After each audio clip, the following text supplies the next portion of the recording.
Radha Madhava Kunja Bihari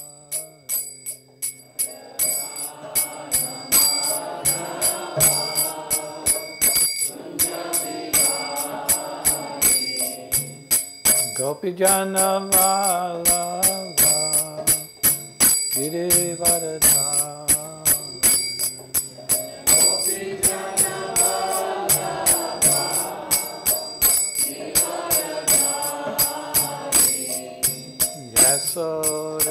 Yasodanandana Brajajana Ranjana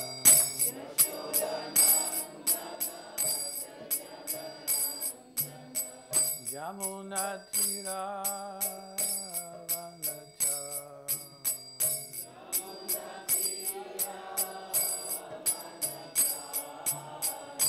Jaya Radha Madhava Kunja Bihari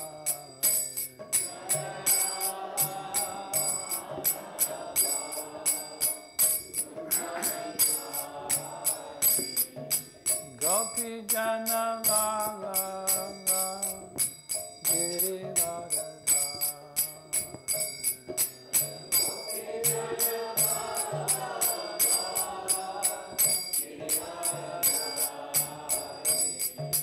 Gopi Jana Vallabha Girivardhari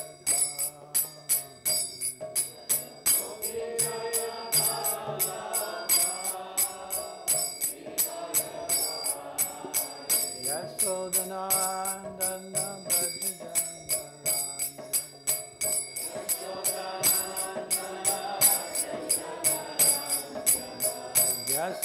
Yasodanandana Brajajana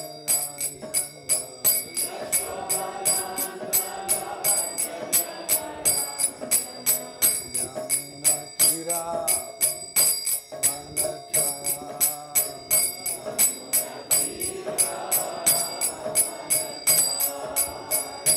Yamunatira Vanacha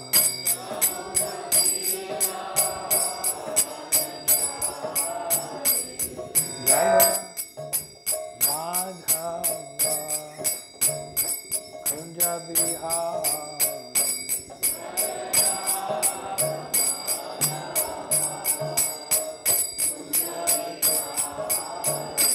Jaya Radha Madhava Kunja Bihari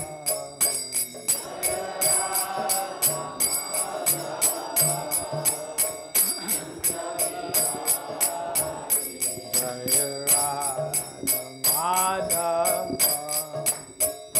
Kunja Bihari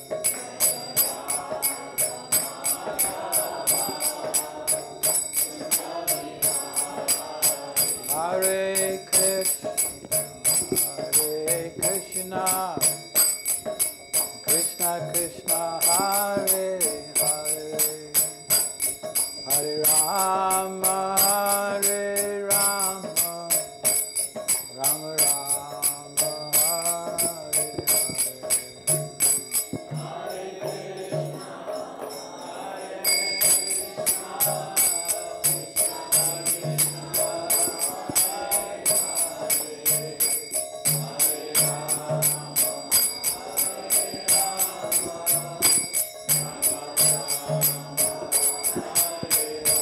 Hare Hare Krishna Krishna Krishna Hare Hare Hare Rama Hare Rama Rama Rama Hare Hare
Hare Krishna, Krishna Krishna, Hare Hare, Hare Rama, Rama Rama, Hare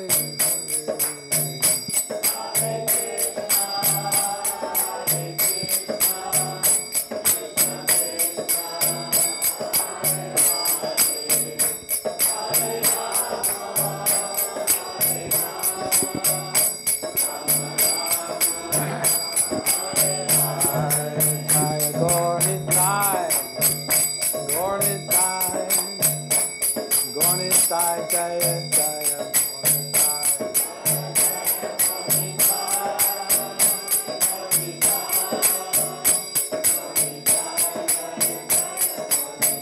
Jaya Jaya Prabhupada, Prabhupada, Jaya Prabhupada.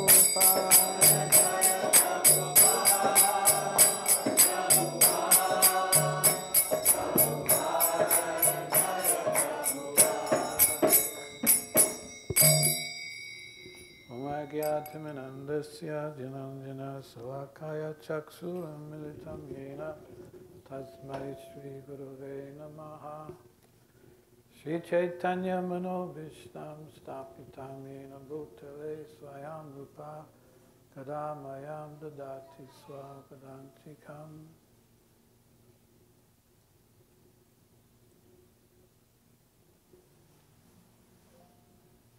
Panchakalpaturubhyascha kripa sindhu vaevacha patitananam bhavanebhyo vaishnavebhyo namo namaha. Shri Krishna Chaitanya Prabhu Nityananda Shri Advaita Gadadhara Shri Vasari Gaur Bhaktavinda. Hare Krishna Krishna Krishna Hare Hare, Hare Rama Rama Rama Hare Hare.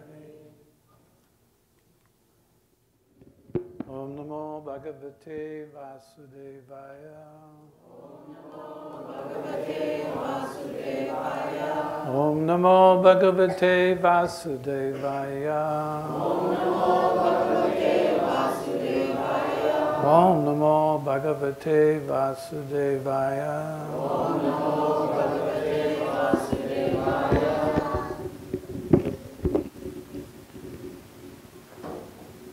I'm going to read some verses from the Chaitanya Charitamrita, Madhya Lila and Ancha Lila.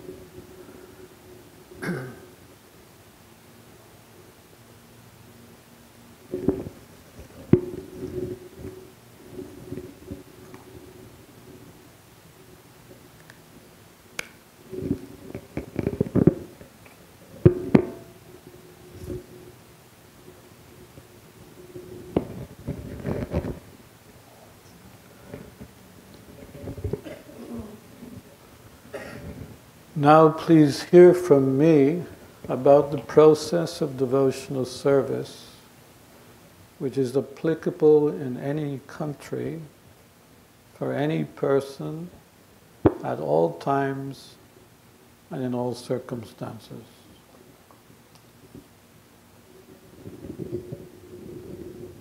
In distributing love of God, Chaitanya Mahaprabhu and his associates did not consider who was a fit candidate and who was not, nor where such distribution should or should not take place. They made no distinctions. Wherever they got the opportunity, the members of the Panchatattva distributed love of God, even in Heartland. Is this place called Heartland? Hartford, okay. Even in Hartford. Doesn't say that here, but I thought I'd just...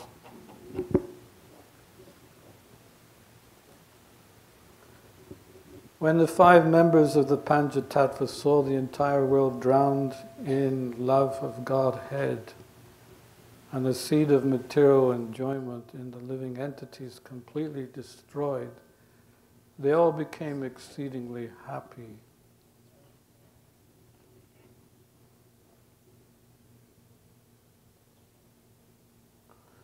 The more the 5 members of the Panchatattva came, the more the 5 members of the Panchatattva caused the rain of love of God to fall, the more the inundation increased and spread all over the world. It's okay, you don't need to do anything anymore. Sit down.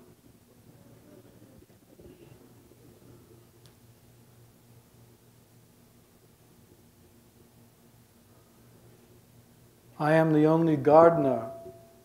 How many places can I go? How many fruits can I pick and distribute? Therefore, I order every man within this universe to accept this Krishna consciousness movement and distribute it everywhere.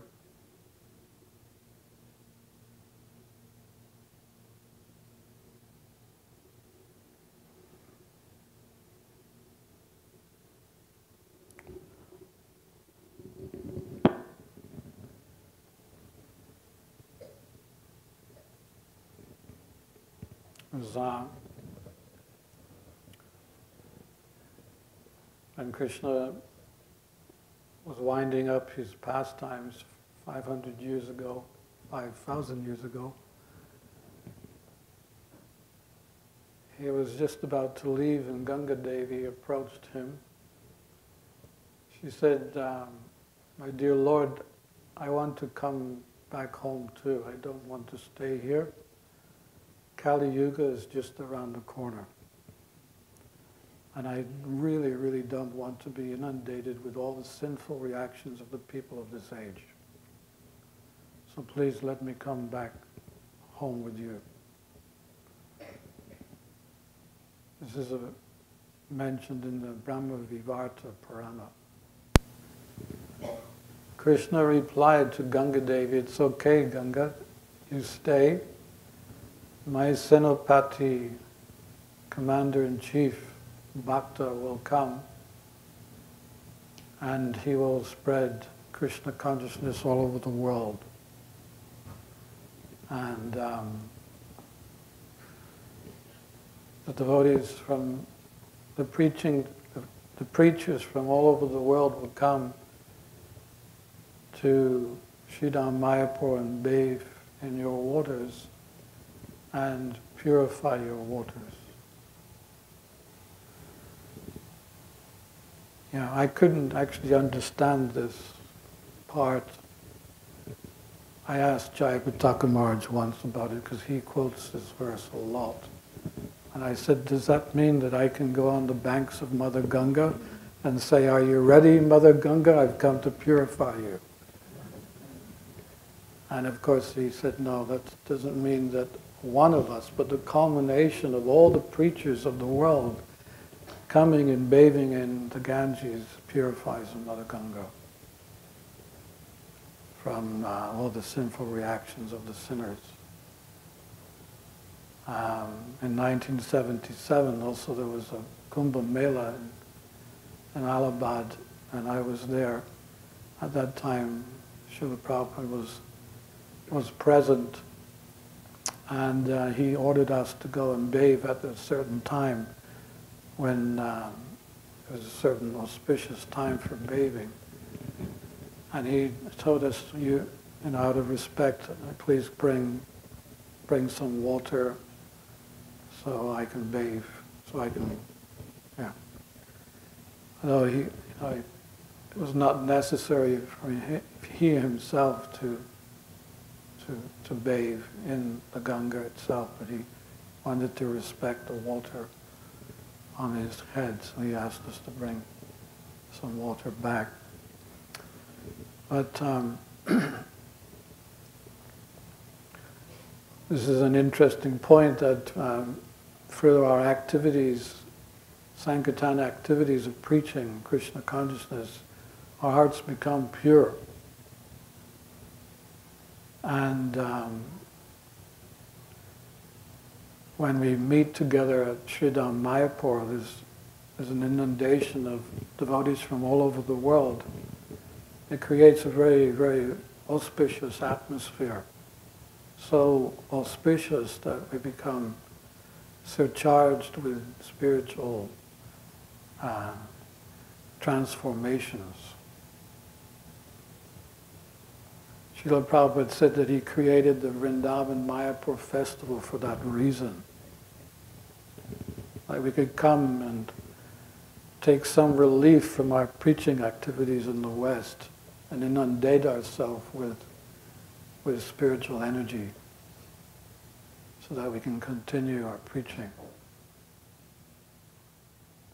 Of course, one devotee, I think it was from Los Angeles, he had a better idea. Well, he thought that he had a better idea. So he approached Prabhupada at one point and said, Prabhupada, I'm bringing so many devotees to Mayapur every year, and it's the total expense is quite a lot. So maybe my idea is that we don't send the devotees to Mayapur, but we use that money for preaching instead. We can save some money and use it for preaching. And Prabhupada's reply was, no, we can save some money in a different way. There are other ways to save money. He said you can do your preaching, you can do your activities each day without taking any prasadam. And you save a lot of money. So, of course the point Prabhupada was making was that as you cannot possibly do your service each day without taking prasad, of course not just that it's filling our bellies, but prasadam is giving us spiritual strength too. But just as you cannot serve on a daily basis without taking prasad, so neither can you just continue going on preaching and preaching without getting some spiritual energy from the Holy Dham. So of paramount importance. And Rupa Goswami mentions this also in the Nectar of Devotion, how we've got to, there are 5 main items of devotional service which are very important for us. And one of them is to regularly go to the Holy Dham, and if possible even live at one of the holy dhams.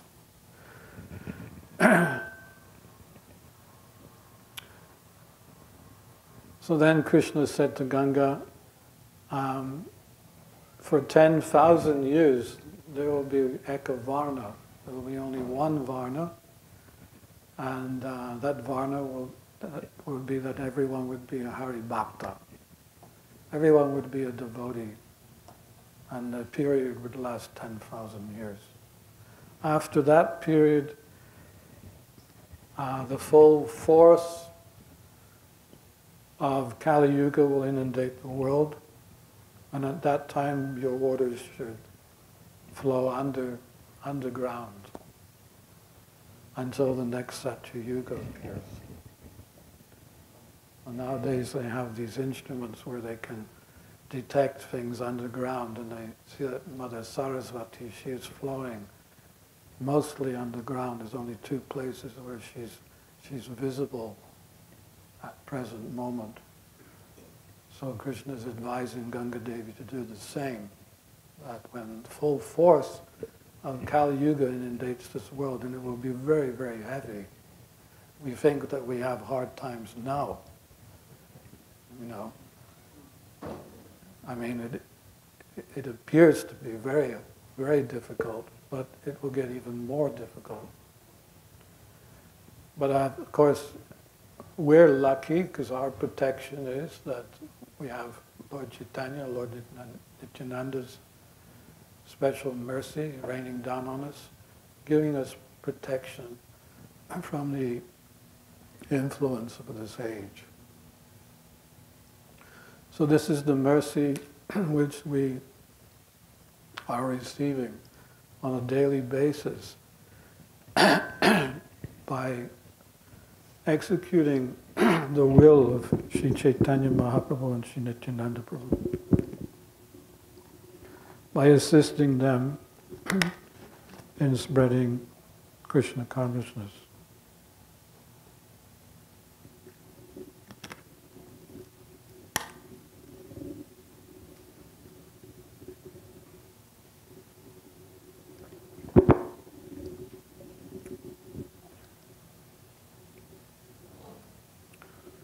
There's a couple of reggae songs I would like to share with you. There was a band, a European reggae Hare Krishna band back in the early 80s, and they wrote some songs which, well, they did an album actually which was very, very good. I'm just going to share some of this with you. There's one song which portrays the materialistic society. I'll read that one out first. It's called The Vile Society. They're trying to hang their hat where their hand can't reach. And those who don't know nothing, they're trying to teach. Their hearts are hard like stone, yet they pretend to weep. And those who don't sow nothing, they're trying to reap. They kill their children before they're born, and they'll kill an elephant just to get the horn. They don't care anymore what they eat. They'll kill their mother just to get the meat. They're intoxicating themselves to death, and smoke and fire has become their breath. The brain is just like a gaping hole, and they don't know nothing about the spirit soul. Now the air is nothing but factory smoke, yet everybody is going broke. The school is just like a slaughterhouse where they love to read about Mickey Mouse. And the women all want to be the men, and the men can only remember when. And the children leave when they learn to walk, and with obscene language they learn to talk. History repeats itself, they say, and there is an end to the longest day. So don't feel bad when the axe comes down, because you wouldn't know if to smile or frown. No matter what you may say or do, you can only get what's coming to you. And the only way you can change your fate is by going back to your spiritual state. So when you see that things start smoking, you know the fire ain't far behind. There won't be time for turning back when the big wheel starts to grind. For when the human being starts sinking till the standard gets too low, such a violent society ain't got long to go. Did you like that? A nice song, isn't it? Wonderful lyrics. So here's one for the devotees. And you can join in with the chorus of this one if you like. Would you like to do that? Yeah, all right. Would you like to do that? Yes. Okay. It's called Come and Join the Congregation. So this is the chorus. Please repeat. Come and join the congregation of the chanting of the holy name. You don't need to change your situation, but you'll never be the same. Can you remember that? Anyway, okay, one more time. Come and join the congregation of the chanting of the holy name. You don't need to change your situation, but you'll never ever be the same. So we can chant that in between some of these verses here. This is the age, it's the iron age. Everybody's living on an iron wage. Gone are the days of silver and gold. If you live till 20, you'll be very old. So, come and join the congregation. It's the chanting of the holy name. You don't need to change your situation, but you'll know. Now listen to what the good book said. Just try and make it out while you're still ahead. You don't have too much time to waste if you really want to get that higher taste. So, congregation, it is chanting of the holy names. You don't need to change your situation. Everybody here can play a part and you'll feel that power within your heart. You don't have to bother what people think, because they don't even really care if you swim or sink.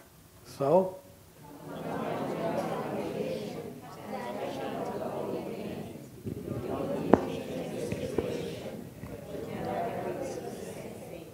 you've got everything to gain and nothing to lose. So I really don't see how you can refuse. There's nothing to pay, it doesn't cost you a cent. You wouldn't even see which way your trouble went. So,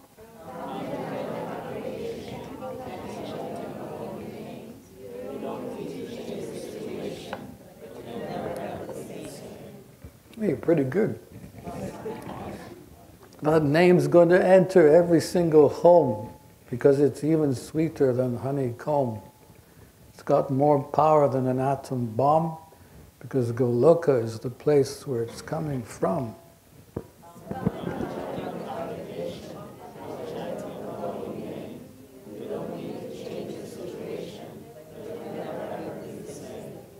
Jai. Haribol. Isn't that a wonderful song too? So, we have this choice in our life, whether to be devotees or non-devotees. Previously there was no choice. Before Prabhupada came to give us Krishna consciousness, we had only one solution, or not, it wasn't even a solution, but one way to live, and that was to live a materialistic life. Now we have a choice. We have a choice, we can choose how we want to live our life. And we have made the choice of taking to Krishna consciousness, and to different degrees we're also trying to assist Srila Prabhupada in spreading this mission far and wide. And we're seeing the benefits that have taken within our own mind and hearts. If you look at it in the mirror and have a look at yourself, and in your left hand have a picture of yourself before you were a devotee, you will see a change, a big change. In fact, the change takes place even within a matter of a few weeks. As soon as you start chanting, you will see the transformation take place. With me, my transformation took place because I was taking prasadam every day. When I first came to the temple, I didn't like the kirtan because it was too loud. I was one of those hippies that like peace and quiet. And the philosophy was way above my head. But when they put that feast place down in front of me, that was perfectly understood. And I can tell you what was on the plate. It was 2 plates. One was the salty preps, and the other was the sweets. Would you like me to give you the information. It may make you a little envious, because I've noticed that nowadays you don't get the same kind of feasts anymore. And I'll be looking to see what your feast is all about today. So here we go, 2 sabjis cooked in ghee, nicely spiced. Puris that puffed up puris.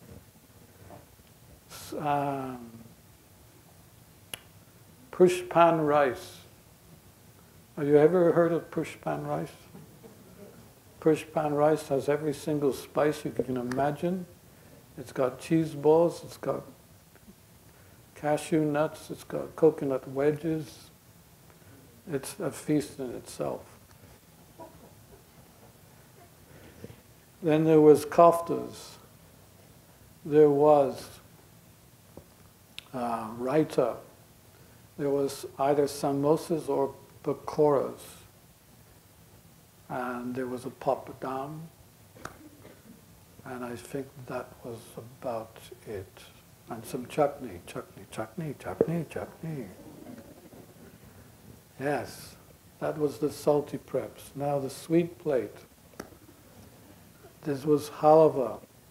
There was laddu. There was gulab jam. There was shrikant. There was sweet rice and a nectar drink.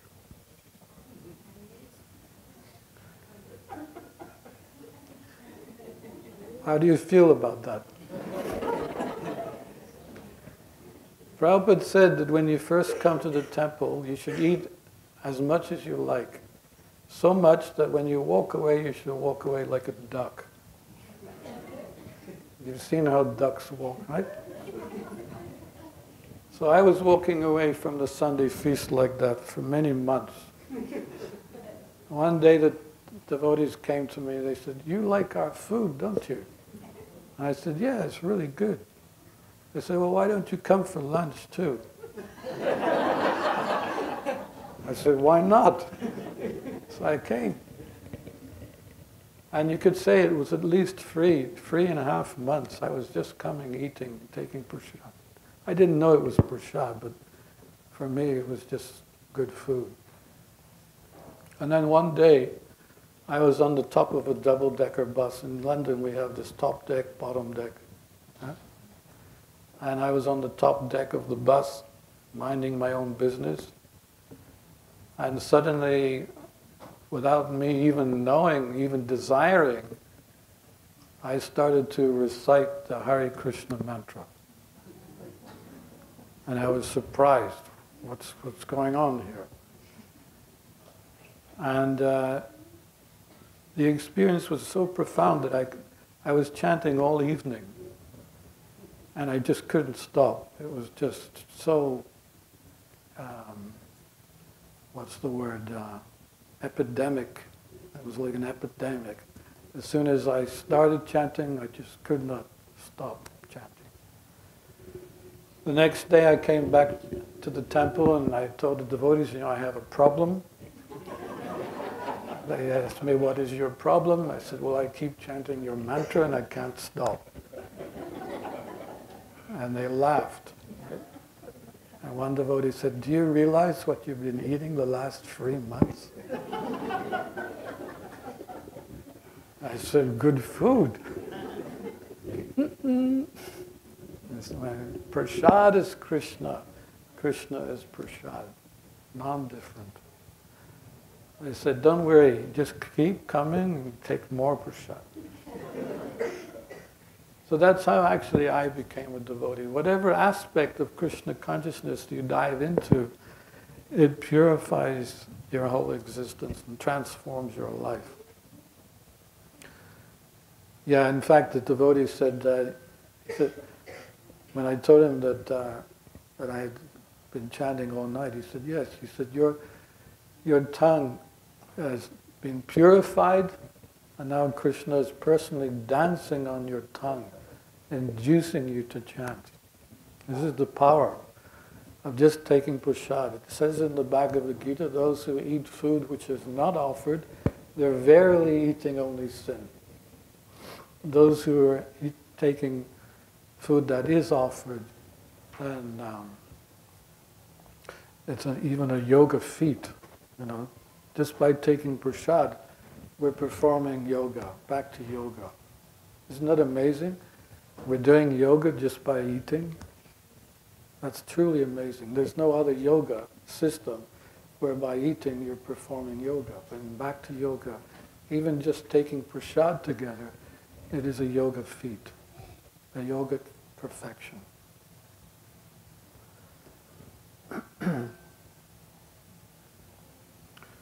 So, what we're doing in Krishna consciousness is learning the art of dying.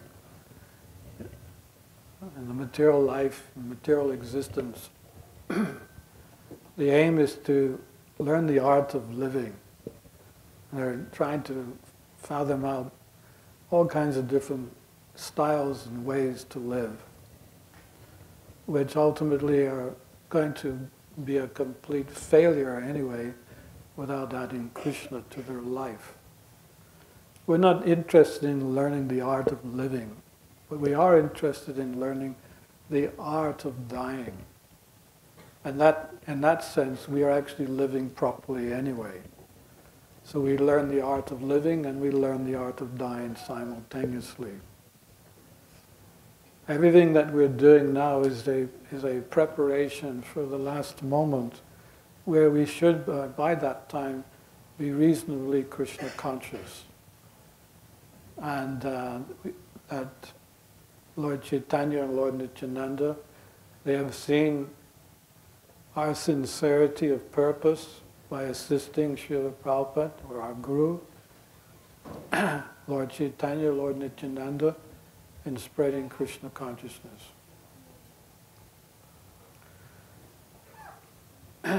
There's a nice story regarding what we should do as devotees. Now we are devotees. Just becoming a devotee is quite a major step within our life. But now we have taken that step. What is our next step? This is the question we should all ask. We've taken one step, now we've become devotees. But it's just not enough. We need to take more steps. So what is our next step? And the only way, Prabhupada explained that the only way you can be happy, really truly happy in Krishna consciousness, is by assisting with the preaching activities, spreading Krishna consciousness. Shri Gaur Nitai Ki Jai.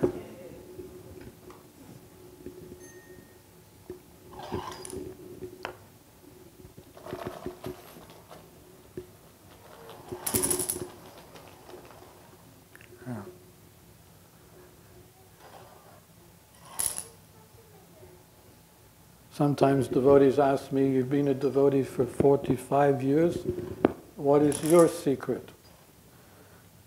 And when I think about this question, the same answer pops up in my mind and heart, that I have two secrets. There's two reasons why I am still a devotee. This is at least my own personal feeling and realization. I have two reasons why I am still a devotee after 45 years. Would you like to know these two secrets?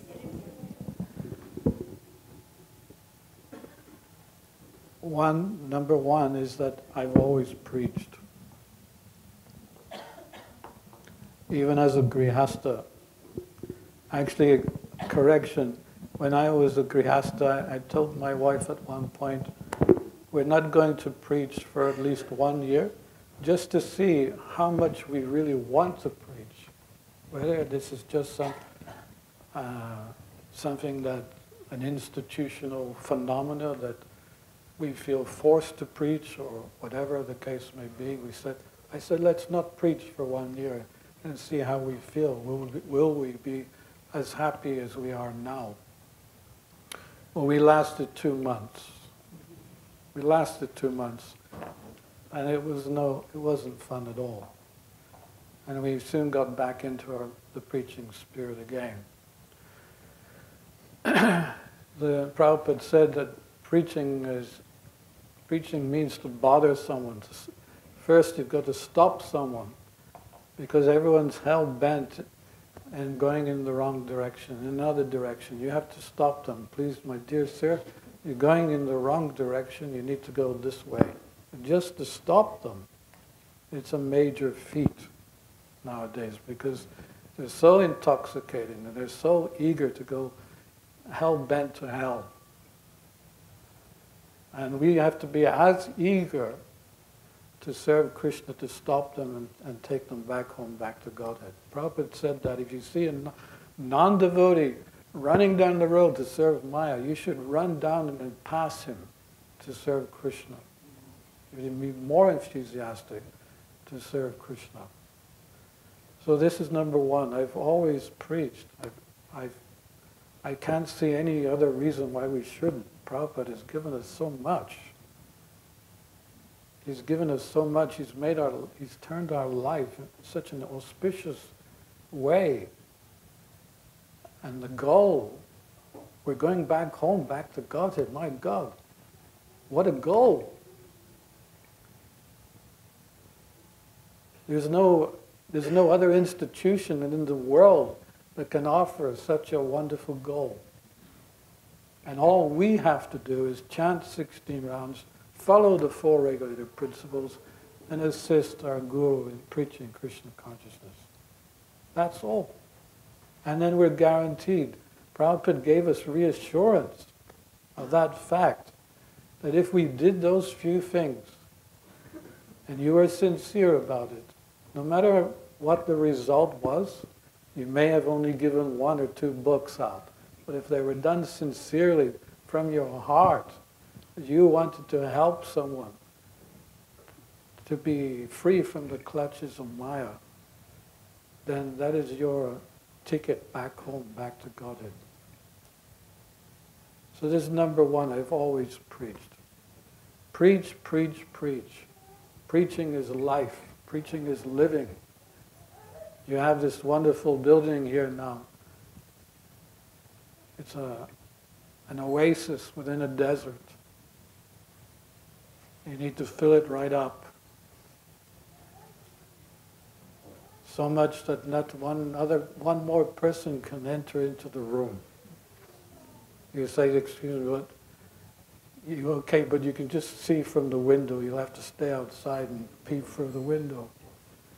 It should be that full. That is your mission here. And then when the temple's full, you have to try to deliver the whole town, the whole area. That is your mission. And you may not accomplish that mission, but if you have a desire that you want to at least try for it, then Lord Chaitanya will be very pleased with you.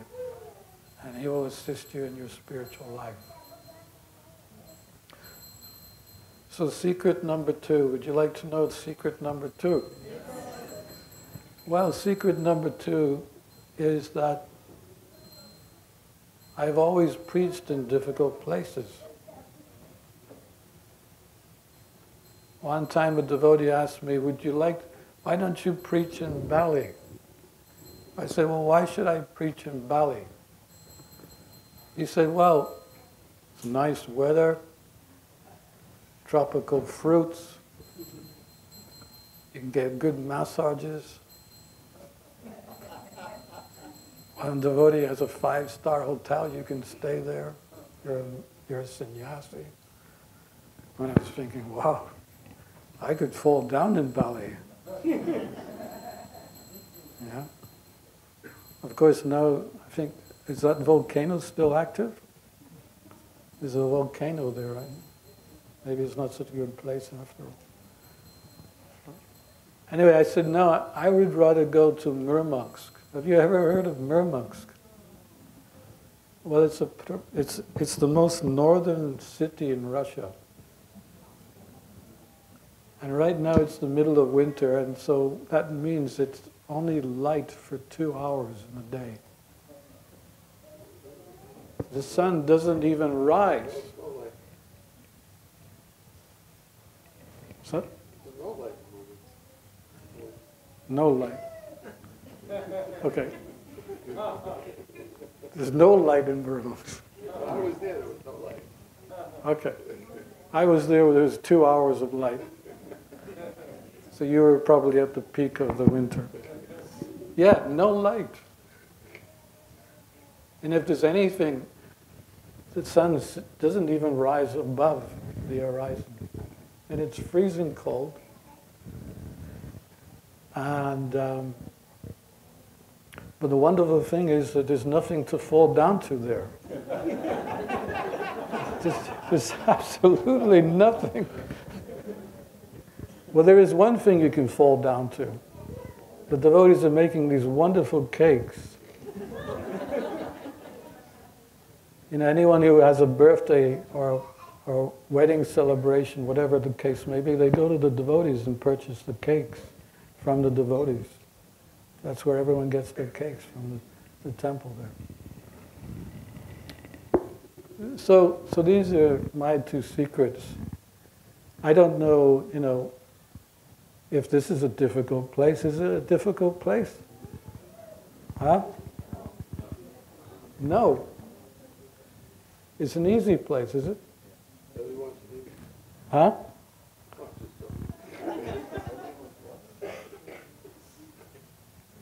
You mean it's easy to preach here? Where are all the white devotees then? I see 2 free. We need some more. Anyway, this is a mission. It may be a difficult one, but there you go. See, Lord Chaitanya has been really kind to you. He made a prediction too. He said, I will preach Krishna consciousness in the subcontinent of India.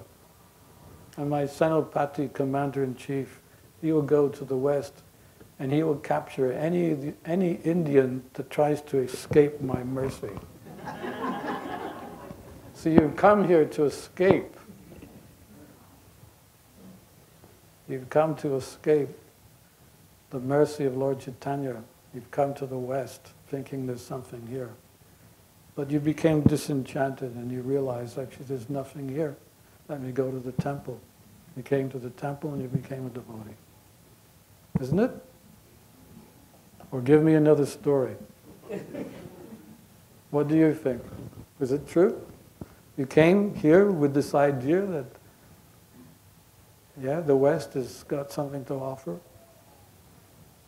but it doesn't really have anything to offer. When Prabhupada came to the West, he was preached to by other Indians. They told him, actually, now you're in New York, you're going to need to change your ways. You'll have to change your dress. You'll have to change your diet. And probably other things they were trying to induce him to give up basically any ideas of living a life of a devotee in New York. And Prabhupada's reply is no. He said, you may have come here begging for the technology of the Western world, but I haven't come here to beg. I've come here to give. I've come here to give Krishna consciousness. Therefore, I will not compromise. And he did not. He kept his dhoti, his kruta. You've seen pictures in the middle of winter in New York. Yeah, he had his tilak, and he walked the streets of New York. He walked the streets of the Bowery, stepping over the bums, so that we can sit here today. So if he did not compromise, we should not either. I'm looking around to see how many of you got tilak on. It's nice to see some of you have tilak, but if you don't have tilak, you should try and wear tilak during the programs. It encourages one another. Or you should have the same verse, songbook. Yeah? Dhoti, kurta, tilak. Yeah? Levi's, they have been famous for too long. And we want to make this dress famous. There will come a day. You are the pioneers of what Krishna consciousness will be in hundreds of years' time, where the masses of people will actually be devotees. The latest fashion will be dhoti, kurta, and sari. The hairstyle will be this, sika. Huh? It said, this is Krishna's prediction, everyone will be a Hari Bhakta. There will be one Varna, Eka Varna, no other Varnas. Everyone will be a devotee of Krishna. So it's going to happen, whether you help with the process or not. It will happen. But you're from India, your blood is from India at least. Prabhupada said, with the Indian people, all you need to do is get a peacock fan and fan them a little bit. And they will help, they will assist. With us Westerners, you've got to get the blowtorch. Fire us up. Yeah? But you know the background. For me, it took me at least 20 years. I said to my son is now 21, 22 years old. I said, you're really lucky because you've been brought up in Krishna consciousness. All you need to do now is find an occupation. What is going to be your occupation? I said, when I was your age, I had to spend the first 10 years of my Krishna consciousness trying to forget the first 20 years of my life. And it was a major effort, major endeavor. Yeah? And it's the same with you. You don't need to be convinced about Krishna consciousness. It's already there in your blood. So therefore, Lord Chaitanya has captured you. I've heard that most of the centers here in America are run by Indian devotees. Is that correct? I don't know. I've heard so. I don't spend much time with it. No. But you see how Lord Chaitanya has captured you. Yeah? He's got you, and he wants you to help. This is your unique opportunity, shall we say, to make your life perfect. There was one poet-writer. He would write about worldly events every day in his studio, but before going to his studio, he would go and walk along the beach, the seafront, just to get some inspiration to write for the day. So one day he came down onto the beach, and in the distance he saw someone dancing the day away, or at least it appeared that he was dancing. So he was intrigued. Who is this person dancing the day away? So he came closer, and as he came closer, he realized he wasn't actually dancing, but he was picking up something and throwing out into the ocean. So as he came a little closer, he asked, "What are you doing?" And the man said, "What does it look like I'm doing? I'm picking up starfish and throwing out into the ocean." So the poet-writer said, "Well, maybe I should ask, why are you doing that?" And the reply was, "Because the sun is rising and the tide is going out, and if I don't do something with these starfish, they will all perish." And the poet-writer said, "But there's hundreds and thousands of starfish on this beach. The beach goes for miles. How can you possibly make a difference?" So then he picked up one starfish and he threw it beyond the waves, and he said it made a difference for that one. And the poet-writer, he was dumbfounded. He had a lot to say. He went back to his studio trying to write something all day, but he kept being reminded, this person on the beach. And at the end of the day, he made a conclusion. The conclusion was this person is different. Most people want to be entertained. They're spectators in life. And they just follow followers of each other. But there are individuals who are not spectators, they're performers in life. They're on the stage performing. They're leading the way, making the difference. And he was very appreciative that he had met such a person. It was so different. Srila Prabhupada was that person. Sometimes again, devotees ask me, what was it about Prabhupada that you liked the most? And of course, it's not an easy question to answer because everything that Prabhupada did was so wonderfully done. His personality was something very difficult to describe or pinpoint any one particular quality. He was an ocean. He was an ocean of qualities. But it comes to my mind that the one thing that I like about Srila Prabhupada was that he was the only one that told the truth. And everyone else had lied to me. From the carton of juice that says 100% pure to the landing on the moon, it is all lies. Is your carton of juice pure? If it says 100% pure, is it 100% pure? I want to hear you. No. More, louder. No. No, it's not pure. Say. No, it's not pure. Why are you drinking it then? Sorry. Some devotees are drinking it, but it doesn't make you any good. You're drinking something that's not pure. And landing on the moon. Prabhupada was there watching it on the television with some disciples. Suddenly Prabhupada said, they have not landed on the moon.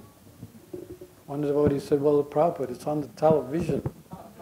People are watching this all over the world. And Prabhupada said again, they have not landed on the moon.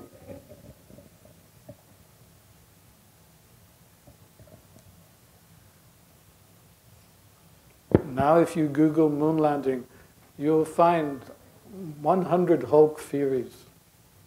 Who believes in it today? And if they have landed, what benefit is it given us? No, it is another lie. Lies after lies after lies after lies, that is all we receive from the materialists. But Srila Prabhupada was the one who told the truth.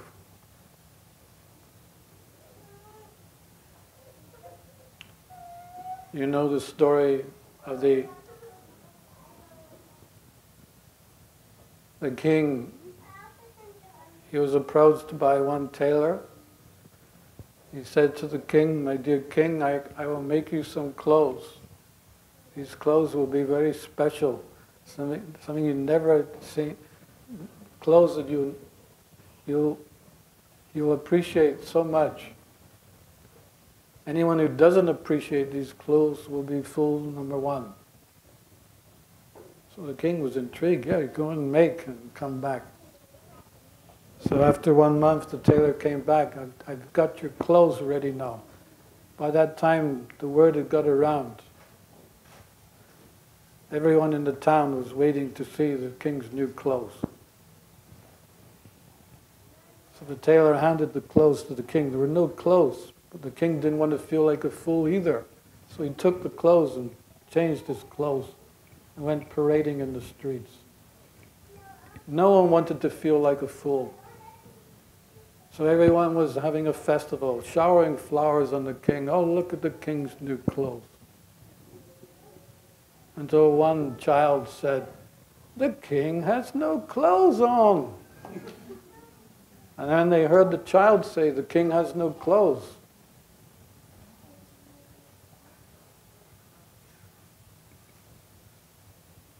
Then they were thinking, wow, if a child said the king, maybe the king doesn't have any clothes. No, the king doesn't have any clothes. So Prabhupada was like that child. He had the audacity to say, "You are lying, you are cheating. Hogs, dogs, camels, asses. Take up Krishna consciousness. Perfect your life and be happy."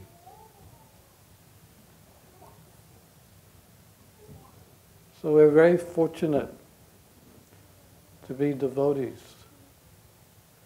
We should be very grateful to the gifts that Srila Prabhupada has given us. And assist also Srila Prabhupada and help distribute some books. I will also we will both sign the books today if you want to purchase a Bhagavad Gita and give to one of your friends. We can sign the book for you. But we must give them out. During this time, Christmas period, the whole world is doing marathon, book marathon. Are you doing one here? Yeah? You know, in India, what they do, in South India, they have this scale system. They put the wife on one side of the scale, and then the Bhagavad Gita is on the other side. And when it balances out, that many Bhagavad Gitas he will purchase and distribute. Nice system, that. Put the wife on the scale. Get a scale.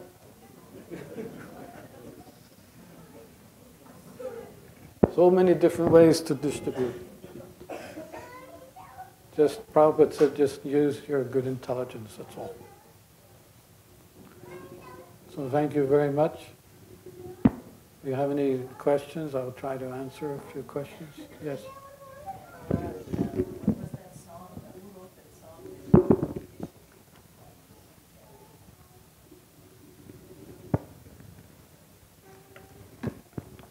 It was done by a group, a reggae band.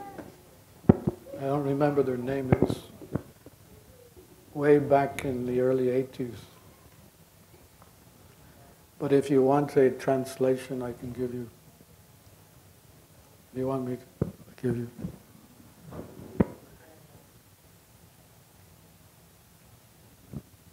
And George Harrison, too, he wrote a nice song. Let me just finish off with this song because it's also very nice.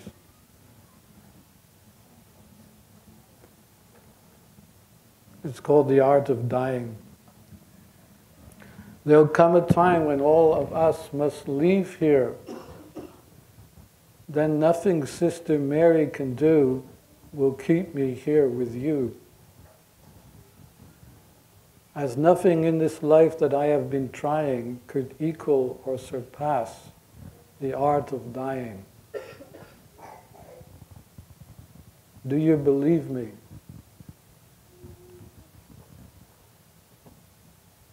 There will come a time when all of your hopes are faded, when things that seem so very plain become an awful, when things that seem to be very plain become an awful pain, searching for the truth among the lying, and answered when you've learned the art of dying. Do you believe me? And if you want it, then you must find it. But when you find it, there will be no need for it. There will come a time when most of us return here, brought back by our desire to be a perfect entity, living through 1,000,000 years of crying until we realize the art of dying. Do you believe me? Wonderful song.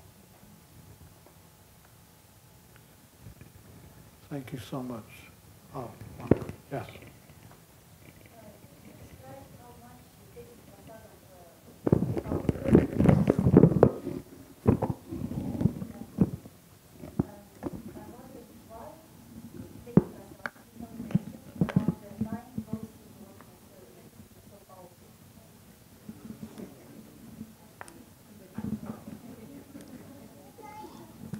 I was afraid you were going to ask that question.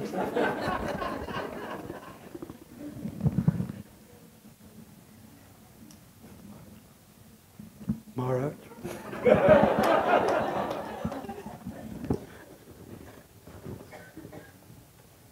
It's serving as deep. That you honor Vishnu Prasadam and service as deep.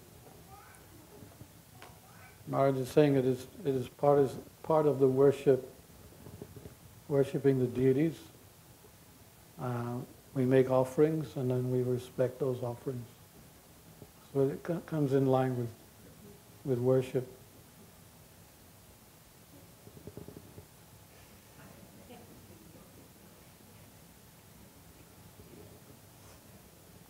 All right?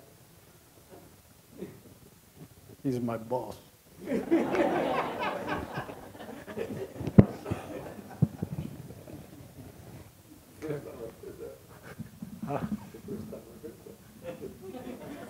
That's a good question.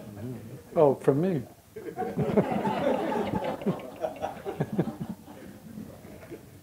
Thank you so much. Hare Krishna.